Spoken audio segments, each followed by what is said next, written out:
In 2016, Grand Street Settlement identified a need in our neighborhood. Young people needed pathways to help launch them into a career.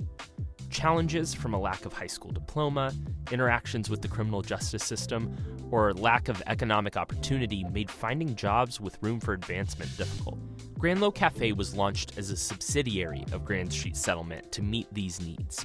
We offered job training alongside social services to help trainees earn a degree, deal with legal issues, and create needed stability in their lives. For the surrounding community, GrandLo Cafe would offer the best cup of coffee in town. Based on our projections, Grand Street Settlement needed to raise $500,000 in startup funds to launch the GrandLo Cafe. We started this effort with a crowdfunding campaign that gained national attention when it was named a project we love on the GoFundMe homepage. In addition to cafe revenue and other funds we raised, Grand Street partnered with Deutsche Bank to fund an inaugural grant that would cover much of the expenses for the first 3 years. These initial grants provided sustained funding for GrandLo Cafe's first 3 years and room to get the business up and running. The plan was that after 3 years, the business would pay for the entire cost of the program. We have a long history of youth programming throughout New York City, mainly in Lower East Side and Brooklyn. Yeah, we started the job training program in 2018, and there were so many iterations of that specific curriculum that we cultivated. We initially had it at 9 weeks, then we moved it to 12 weeks, then we moved it to 16 weeks. At its last leg, it was at 16 weeks. As we graduated over 100 young people, over 75% were placed in one of the pathways. We worked with a young person named Nico Isaac who, constantly had to make a decision between the streets and coming to do his internship hours. And Nico was a beautiful soul. He had a lot of different aspirations. He wanted to work in a kitchen. He wanted to be a chef. He wanted to open up his own kitchen selling soul food and Caribbean food. Nico had real vision and dreams for what he wanted to do with his internship, and the potential that he had was amazing. But unfortunately, in the summer of 2020, he was a victim of gun violence. And it makes us really sad to know that, but this is real, and this is the kind of youth that we worked with. Today, in his name, we've honored a space in the former GrandLo Cafe in his honor, and also we have a mural in his honor to celebrate his life and his aspirations, and to serve as a vision for others that goals. You can still have goals, but you have to make the decision and choice, to follow through. Some of the challenges that initially pop in my head is to train young people for the skill of making lattes and coffee and cappuccinos, but then also balancing that line of making money. Oftentimes we're teaching kids how to make a latte, but that doesn't come right away. Kids get it. It's a lot of practice. So oftentimes when customers, they come, they want a consistent cup of coffee. And I think oftentimes that was the challenge with working with young people, just balancing that line of making money, being consistent, but also supporting young people's learning curve. We initially had just a job training coordinator, right? And then we realized that's a lot of work for one person, right? Making sure that they cultivated a strong curriculum, making sure that they took attendance, making sure that the kids arrived on time for their shifts, but then also making sure that there was supports in place to meet them where they were at while they were actually doing the internship, but then also to support them when they left the internship and to find them jobs after leaving the internship. The job training, probably 80% is soft skills, right? That young people need support in. And learning how to make coffee consistently is the rest, and that's what we learned. Yeah, and top 3 walk-away things in our outcomes. They got a barista certification, they walked away with a certificate, they would walk away with their food handler's license, and they would be placed in an internship job or go back to school. Those were the 3 outcomes. So Grand Street Settlement was the community partner at Essex Crossing and received 2 spaces within one building. The building that we were assigned to was the one on the very edge of the project. So we decided to do a social enterprise cafe with a workforce training program for opportunity youth.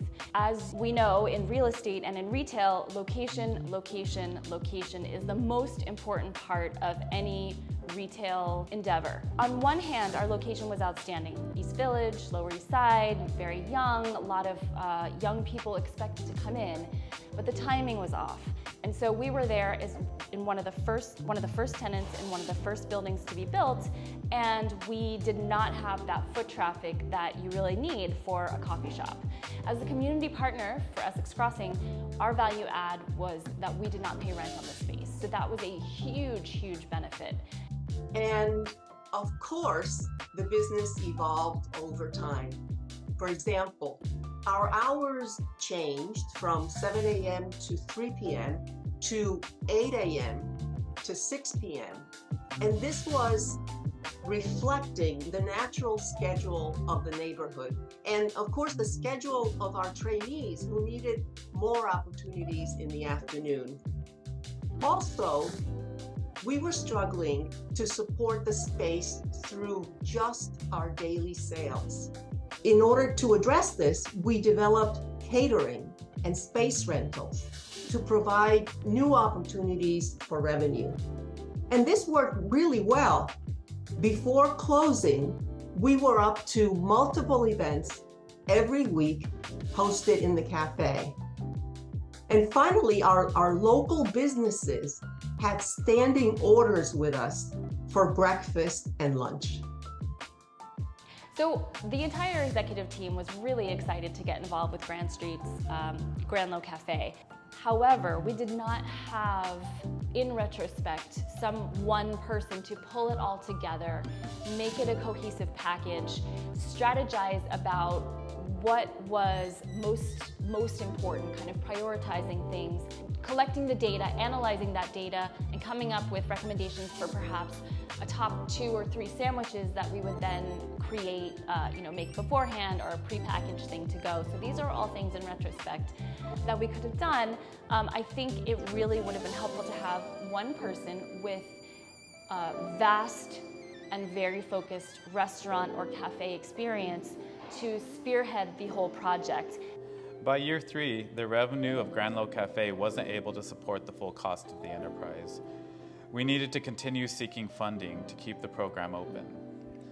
Though we were able to do this, ideally, we had hoped that the cafe revenues would fully support the job training program. On March 16, 2020, Grand Street Settlement was forced to close GrandLo Cafe. The COVID-19 epidemic drastically heightened the challenges we were already facing and made the business unmanageable. Since then, we've reimagined the space as a Best Buy Teen Tech Center, a makerspace for teens to explore their passions in science, technology, engineering, art, and math. Over the creation and closure of GrandLo Cafe, we learned a lot of hard-earned lessons that could be beneficial to other organizations interested in opening or currently operating a social enterprise. Industry expert. GrandLo Cafe could have benefited from employing an expert from the restaurant industry at the executive level to help in creating and assessing a strategy for the business. Split of responsibility. Many employees within Grand Street Settlement, especially on the executive team, had dual roles inside GrandLo Cafe. Those opening a social enterprise connected to another organization should bifurcate and resource the new roles. Execute on data. Consistent monitoring of the performance of the business will allow for more actionable insights to capitalize on customer preferences. In addition, a more detailed database for tracking progress of program trainees will lead to a more iterable program. Fundraising for the life of the program. It's unlikely any social enterprise will have a location attractive enough for significant foot traffic, which is the primary driver of sales. This means direct program costs and business costs should be diligently tracked and accounted for separately to ensure the business at least breaks even and grant writing is efficient.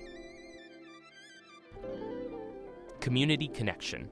An area GrandLo Cafe excelled at was in the connections formed with the community and the subsequent sacrifices community members made to help grow the cafe. A nonprofit with deep ties to their neighborhood or area will have a significant advantage at building out a social enterprise.